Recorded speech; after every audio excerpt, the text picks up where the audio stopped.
네, 갈수록 정치권 앞날이 캄캄해 보입니다. 국가의 원로로서 가닥을 잡아주고 계시는데요. 박찬종 변호사님 모셨습니다. 어서 오십시오. 네, 안녕하십니까. 네. 그 야당이 지금 압승을 거뒀기 때문에 지금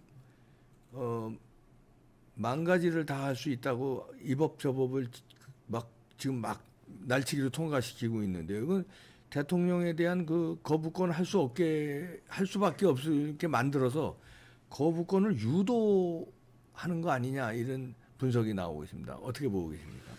지금 우리가 삼권 분립 체제인데 이 국회의 입법 폭주에 대해서 행정부 수반인 대통령이 견제할 수단은 국회 해산권이 있어야 되는데 국회 해산권이 없습니다. 네. 그 국회의원은 한번 뽑히면 4년 임기가 그냥 보장돼 버리고 거기에 과반을 획득한 야당이 대통령을 무차별로 공격하기 위해서 거부권을 행사할 수밖에 없는 법안을 계속 올려가지고 네. 공격적으로 혹은 아주 정략적이고 공격적으로 대통령 거부권 행사를 계속 유도하는데 그 대통령이 이 헌법과 법률에 비추어봐서 그 정신에 위배되는 법안을 덮어놓고 공포할 수는 없지요. 그러니까요. 그런데 이걸 이제 터무니없는 법을 만들어가지고 대통령 거부권을 유도하는 것은 지금 이재명 대표 입장에서는 대통령을 흔들어 가지고 퇴진운동 나아가 이 탄핵까지 가려고 하는 전략이 하나 있고 네. 그다음에 장외 좌파 세력들이 지난 월요일 날 윤 대통령과 이재명 대표의 이 회담이 있은 다음 날 거부권 거부 행동연대인지 뭐 행동연합인지 거부권을 거부한다. 그러니까 대통령의 거부권 행사를 못하게 하는 행동연대죠. 네. 대통령이 앞으로 계속 법률 안에 대해서 거부권을 행사하면 그 대통령을 우리는 거부한다. 네. 그 대통령을 거부한다는 것은 퇴진 그리고 탄핵 그리고 화요일 날 그 집회에서 이미 거기 나와서 탄핵시켜야 된다. 그러니까요. 임기 중단해야 된다. 이제 이렇게까지 나와 있기 때문에 아까 이 대표께서 이게 국정의 앞날이 캄캄하다고 했는데 네. 제가 보기에는 국민의 입장에서는 굉장히 위험한 거죠. 예. 캄캄한 게 아니라 위험한 게 지금 들났다고. 캄캄하면 차라리 좋아요. 근데 위험한 국면으로 들어가 있는데 그 민주당이 이렇게 고삐 풀린 말처럼 이렇게 망동 행위를 하는 근거가 과반 의석을 가졌다는 거거든요. 그렇죠. 그 21대도 과반이고 22대도 이제 과반인데 22대가 입법 폭주가 지금 예고되고 있거든요. 쭉 법률안 리스트가 있어요. 네. 이거 반드시 통과시켜야 되겠다. 벌써 시작됐어요. 네. 시작됐죠. 네. 그 21대 국회 말에 지금 맛보기로 시작되고 22대 국회 본격적으로 그렇게 해서 대통령 거부권 행사가 명백해 보니까 일부러 들이밀고 말이지. 그런데 이게 지역구 득표율에 있어서는 민주당과 국민의힘당이 이번 선거에 이 45대 50입니다. 그런데 그 의석수에서는 90대 161석 그러니까 71석 차이로 나타났다고. 그 이걸 백분비로 하면 10명 9명이 투표에 참가한 국민 가운데 10명은 민주당, 9명은 국민의힘당, 나머지 1이 이제 기타 정당, 그러니까, 지역구를 기준으로 할 때. 그러면 이 선거라고 하는 거는 그 국민의 민의를 묻는 어떤 절차니까 그러니까 민심을 수치화해가지고 그게 가장 근접한 의석수를 생산하는 게 헌법 취지고 대의민주주의인데 상식이지 상식.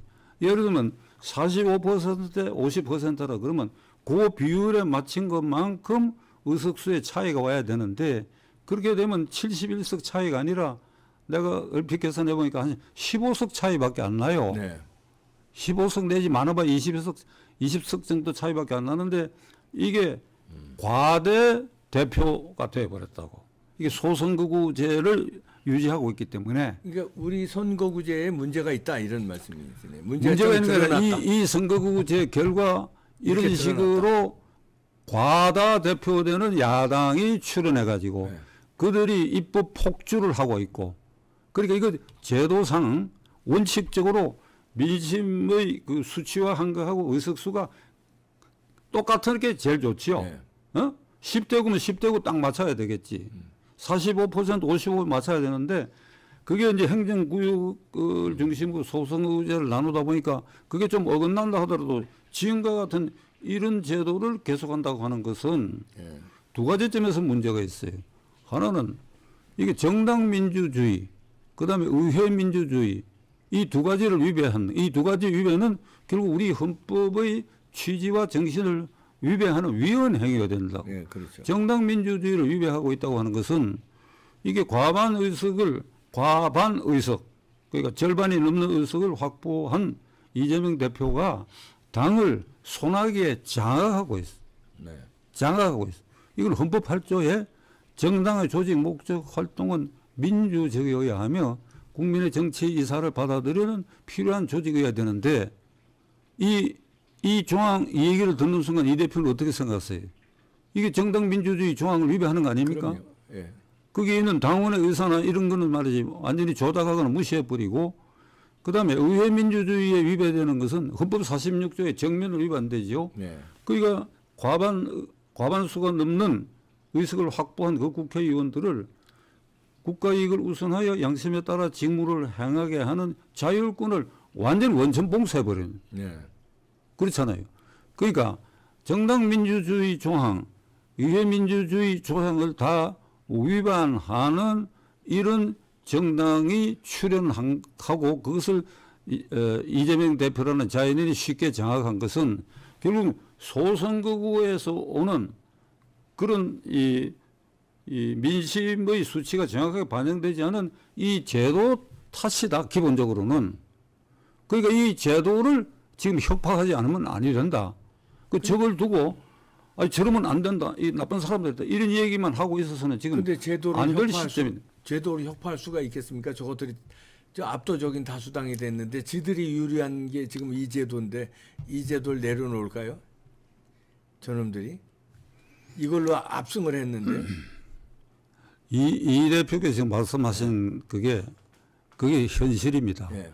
그럼 그 현실을 우리가 어떻게 그대로 받아들이고 그런다면 천년만년 그러면 이런 제도 아래서 민심 사표에 묻혀 있는 민심의 소리는 완전히 묻혀버리고 돌파할 방법이 있겠습니까? 돌파하는 방법이 국민 청원 운동을 일대 청원 운동을 개최해야 되고 전혀 말을 안 듣는다 그러면 그야말로 혁명이 일어나야 되겠지. 혁명. 이번 이 선거에도 이 혁신 개혁이라는 이름 붙인 정당들이 있었지요. 네. 네? 몇 개 있지요. 네, 조국도 혁신 붙였고, 네. 그다음에 이준석도 무슨 개혁이고, 개혁신당 이낙연도 또 무슨 개혁이고 이런데, 그러니까 그 사람들 개혁 주장이 뭔지 난 잘 모르겠는데 이게 가령 지금 제가 말씀드린 이런 취지의 선거구제 개혁이 있다면 모르지만은 그렇지 않는 개혁이라고 한다면 이게 이것도 아니고 저것도 아니고 그러니까 지금은 국민이 나설 수밖에 없지요. 국민이 헌법상 제1기관으로 국민은 우리가 표를 하나씩 던졌는데 그 결과가 내가 지지하는 사람이 안 됐는데 그걸 표를 모아보니까 이 당선된 사람하고 별 차이도 없는데 간발의 차이도 됐다는 그 이유로 모아가지고 이런 입법 폭력을 하는 것은 국민 주권 원리에도 배반되는 거 아니냐. 그러니까 국민이 각성해갖고 일대 압박을 가하는 평화적으로 압박을 가하는 행동에 나서야죠. 저기에는 대통령 거부권 거부 행동이라고 하면 국민 각성 행동 연대가 생기든지 해야 될 거 아니냐 이 말입니다. 소선구제와 중대선거구제 이 다른 이걸 제도를 바꾸려고 과거에 이렇게 일어났던 사례가 있습니까? 4.19 후에 이제 민의원과 참의원 제도를 채택가 내렸습니다. 네. 그건 뭐 1년도 안 돼가지고 5.16으로 그 해산이 돼버렸는데, 그러니까 민의원은 지금과 같은 소선거구제, 네. 이게 시군구 단위로 이렇게 뽑았고, 되게 뭐 인구 비례에 맞춰가지고, 근데 그것도 이제 정당별 득표를 하면 이게 맞지 않지요. 네. 그러니까 그걸 완화하기 위해서 참의원을 뒀어요. 그러니까 미국의 하원과 상원하고는 권한 행사가 조금 다르지만은 그 예산안이나 이런 걸 빼고는 민의원에 통과된 법률이 참여원을 거쳐야 돼요. 네. 그러니까 걸르는 장치를 만들어 놨어. 네. 그러니까 민의원의 입법 폭주를 참여원이 제동 걸 수 있도록 했는데 그건 어떻게 뽑았는가 하니까 도별로 뽑았어. 도. 그러니까 지금 뭐로 말하면 부산직할시 경상남도 이게 아니고 경상남도로 대구시 경상북도 아니고 경상북도로 이런 식으로 나눠가지고 참여원 수가 내 기억으로는 한 60명 내외가 됐던 걸로 알고 있는데 제가 투표했던 경상남도에는 8명을 뽑아요. 네. 경상남도 전체에서 8명 뽑는데 30여 명이 입후보를 해가지고 이게 기표할 때는 이게 배정된 의원 수의 절반까지 하는 거 그래가 경상남도에서 내가 이제 그 대학교 3학년 때 투표할 때는 이 투표지가 이제 길잖아요. 네. 그게 4군데를 투표하게 돼. 4군데. 4사람을 30몇 명 중에 이렇게 찍는 겁니다. 그러니까 그것이 입법 폭주를 국회가 입법 폭주를 막는 현재까지 했던 제도 중에는 그게 가장 그래도 합리적인 제도였다. 그 뒤로 이제 90, 11, 12대 때는 소선거구제, 뭐 전국구제를 합했는데 소선거구제에 2명씩 뽑았거든. 네. 뭐 요것도 비교적 사표 방지 효과는 있었지만은 그 1당하고 2당이 나눠 먹는다 하는 비판이 있기 때문에 그것도 좀 문제가 있고 그러니까 이 제도를 우리 현실에 맞도록 가장 근접한 것은 4.19에 있었던 민의원 참여원 제도로의 회귀 이행을 하면서 거기에 뭐가 부족한 것이 있었던가를 검토하는 지금 이런 단계에 우리가 이 국민들이 나서서 이게 일대 청원 운동, 그 청원이라고 운동이라고 뭔가 뭐 국회 당신들이 이런 걸 해달라고 하는 거거든. 네, 청원을 하는 거죠. 그런데 이 대표 말씀대로 안 들을 것이다 이거예요. 그럼 충돌을 해야지. 충돌해야지요. 네. 그 국민이 할 수 있는 방법이 뭡니까? 여의도를 점령하는 겁니다. 비폭력 평화적으로. 너희들 이렇게 할 수 있느냐? 이렇게 제도를 고치자. 이렇게 해야지요. 네. 그러니까 개헌 안 하고 하는 방법이 지금 그 방법이 있는 겁니다. 국민들이 이거 과거에도 그런 사례도 있었고 4.19도 있었고 그러니까 이제 제2의 4.19가 나올 때인데요.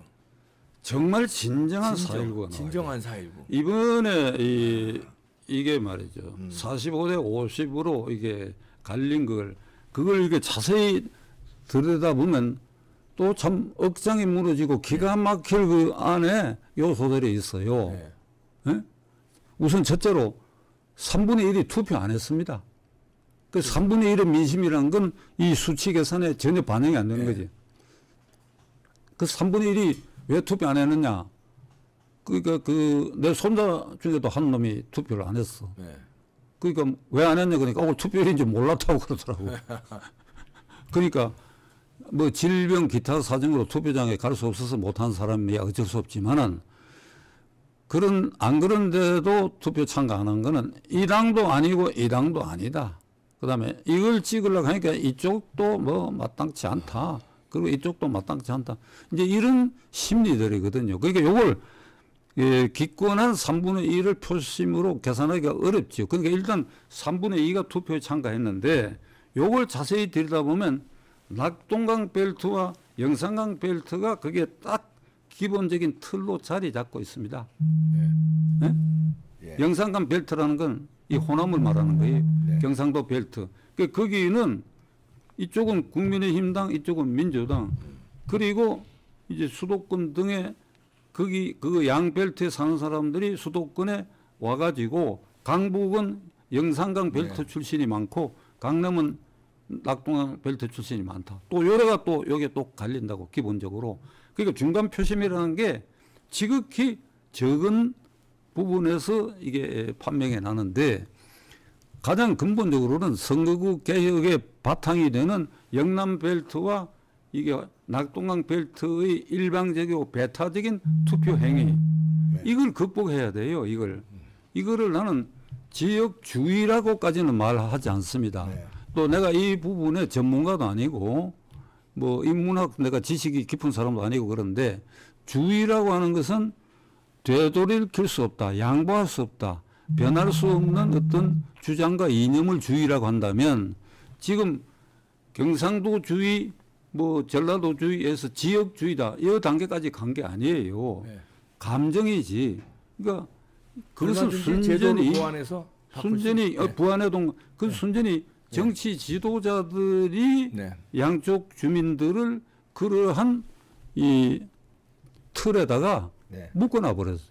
이거 박정희 대통령 때에 63년, 67년 대통령 선거 때는 윤보선 씨하고 대결했는데 박정희 대통령은 전라남북도 경상남북도 표를 압도적으로 모아갖고 됐어요. 거기에는 낙동강 벨트고 영산강 벨트가 없어. 그 양 벨트는 박 대통령이 지지했고 윤보선 씨가 충청도 출신이라 보니까 수도권을 장악하고. 네. 그게 이제 이 양 벨트로 양극화되기 시작한 것은 71년 선거입니다. 네. 박정희 김대중 대결 때 서로가 상호 배타적, 상호 의존적으로 이걸 이용을 해요. 그다음에 결정적인 것은 87년 6.29 후에 김영삼, 김대중 씨가 분열함으로써 정통 야당이 분열돼 가지고 이게 아주 극단적인 상황에 지금 이렇게 함몰하게 됐다. 양김 씨 얘기는 다음에 한번 또 우리 박찬정 변호사님이 정치 역사에서 한번 쭉 한번 훑어볼 필요가 있을 것 같습니다. 자, 국민 혁명이 일어날 시점이라는 거 일어나야 되겠습니다. 박찬정 변호사님이셨습니다. 네, 수고하셨습니다.